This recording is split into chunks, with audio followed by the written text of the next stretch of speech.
Hi, this is Hung, author of the 5 Steps to Speak a New Language. First of all, thank you so much for all of your comments and your feedbacks on my last video. In that video, I have shared with you my story about how I was struggling for many years with my English and how I finally overcame it in just a few months. We've also talked about the opportunities you can get once you master your listening and your speaking skills. We talked about the working opportunities you can absolutely apply to all those multinational corporations out there looking for candidates in Asia. We talked about the learning opportunities. You have chances to learn from the best gurus in the world. The only thing you need is that you must be able to hear and understand what they say. We talked about the business opportunities. The business world is now flat, and you are free to join the global market, to search for a customer, your suppliers, your partners around the world. And today, by watching this video, you're going to understand more in details about how you can really master your English in a short period of time. Well, what do I mean by short period of time? I'm not talking about years. I'm talking about months. It might be 8 or 9 or 10 months. I can't say exactly how long because it also depends much on you. But some of my friends and my students were able to do it in 5 or 6 months. You're going to pick up one of the most important factors that determines whether you will quickly achieve your goal or will be struggling for many years with the language you want to learn. Let me start with a question. What do you think is the most important thing when it comes to learning a new language? Let's pause for a few seconds and really think about it. What do you think? Well, there's not a single answer for this question, but when it comes to language, most people must agree with me that vocabulary is at the top of the priority list. Without vocabulary, you definitely can't hear, you can't speak. You're still able to communicate a little bit without grammar or with poor pronunciation, but you can do nothing without words. Because essentially, language is formed by words and the way they're put together logically. But have you ever asked yourself how many words you will have to learn? Or how many words are there in English?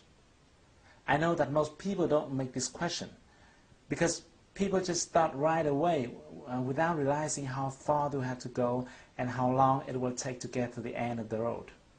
And that is not really good when you have a long journey. You'll be more likely to reach the target if you have a map in your hand, or if you can realize how far you're going to have to go. Now let me tell you, if you take a look at a dictionary, you'll find that an average one may contain 100,000 words. A bigger one may have 200,000 or 300,000 different words. And I have another question for you. How many words you can learn and remember each day? Given the fact that you learn them and then you forget them, right? You learn and you forget. So how many words do you think you can learn and remember each day? Now let me assume that you can learn and remember 20 words per day. And this is not a bad number at all. To get 300,000 words, you're going to have to learn continuously in 15,000 days, which equals 41 years. Wow, it sounds scary, doesn't it? But just calm down. Don't worry, it won't take you 40 years to learn English if you know this one principle. It is Pareto principle.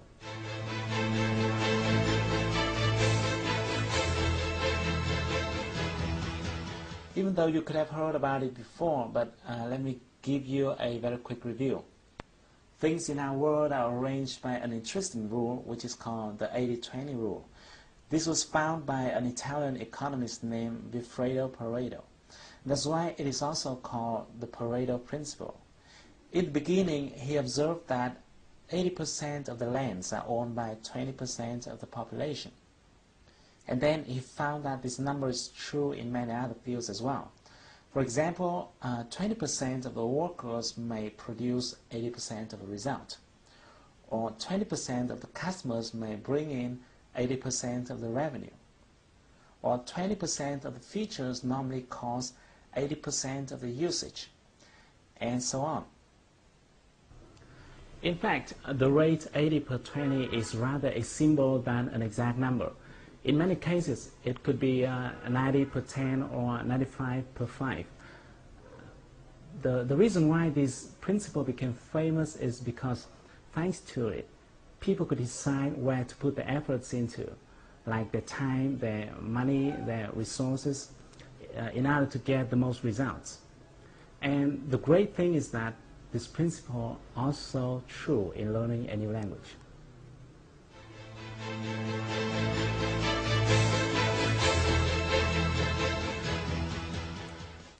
Even though the total number of different words in English may come up to more than 300,000 words, only a small portion of that number is used in daily lives. As early as the 1930s, George Zip has found what people now call Zipf's law. He researched various languages, including English, and he found that each word has a different frequency of occurrence.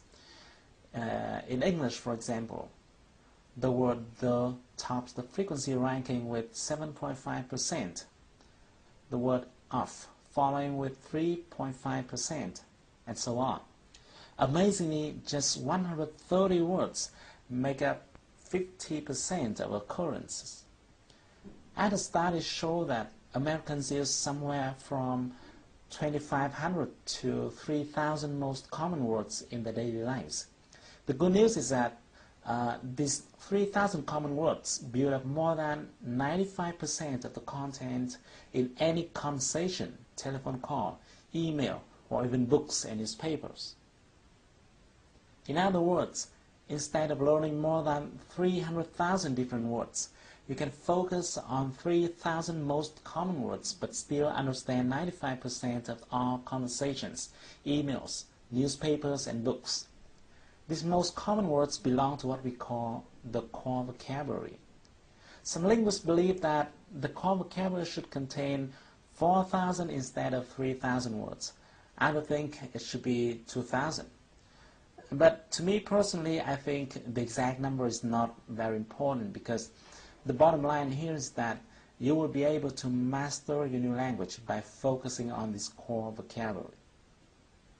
When I share this finding to my friends and my students, some of them ask me, what happens if I still want to learn every word because I want to understand 100% of the content?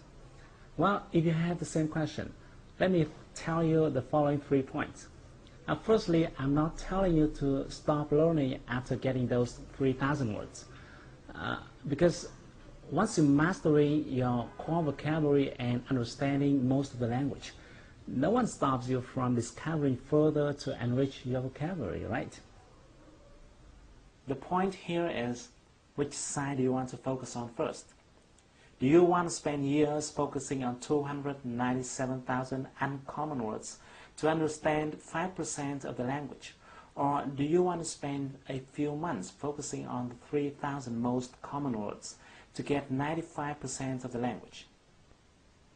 And secondly, another reason for you to focus on the core vocabulary is that in order to remember and be able to use a specific word, you will have to be exposed to that word at least several times.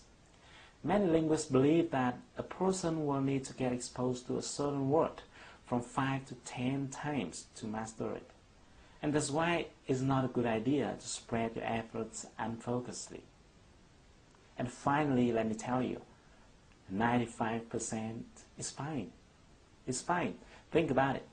Getting 95% of the content is similar to getting 19 words of every 20 words. Let me give you an illustration. If you pick up a page from a newspaper or a book written in your mother tongue, like this one. This is a page I copied from VN Express, and then I try covering one word every 20 words. Every 20 words, I covered one word. Let's try reading through it. Try it. Can you almost get the whole meaning? It is okay, right? That's why I said 95% is already fine. And if you notice, even when you're speaking in Vietnamese with someone living in another location, you may not understand everything if that person is using local glossaries. And what would you do if you don't understand one word or another? You would simply ask, what? Or what do you mean by, or things like that. It happens all the time in communication, even in your mother tongue. And in the last minute of this video, let me tell you my little secret. Actually, I don't know many words. I can't tell you exactly how many English words I know, but I'm quite sure that I don't know more than 300,000 words. But I can speak English quite freely, as you see I'm doing right now. I have no problem talking to my partners, negotiating deals over the phone or face to face. I have no problem reading documents, newspapers, books. I can watch movies without sticking my eyes into the subtitles. And you can do the same. Now that you've got one of the most important secrets that determines whether or not you will quickly achieve your goal in learning a new language. But we haven't talked about how you can actually get them. Which words are they? In the next video, I'm going to share with you a technique that will help you to quickly acquire all those important words. And the best thing is that you won't have to memorize them, but it will naturally go into your mind and will be retained in a long period of time. So, thank you for watching my video. If you like it, share it with your friends and your beloveds.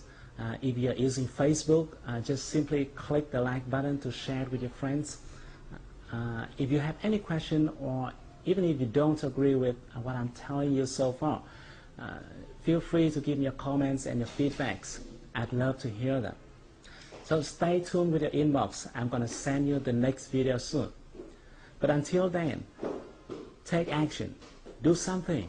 Do something right now to improve your English. Because if you want to shine tomorrow, you've got to sparkle today.